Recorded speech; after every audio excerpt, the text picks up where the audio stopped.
আচ্ছা চলে যাবে, আমি ঠিক আছে কালকে চলে যাবে। এটা হলো যে ছত্তিশগড়ে আমার মামা জব করে খাদিমসে।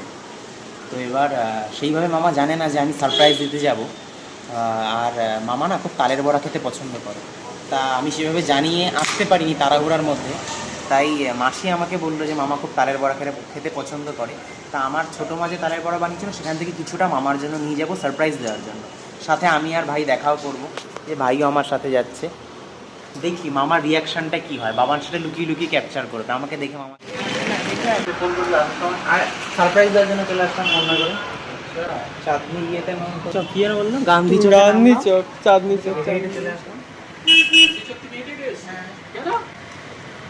ভাবছিলাম যে কাছে মনে হয়, তুই জিজ্ঞাসা করতে করতে চলে আসলাম। এখন যাওয়ার সময় অটো করে চলে যাবো।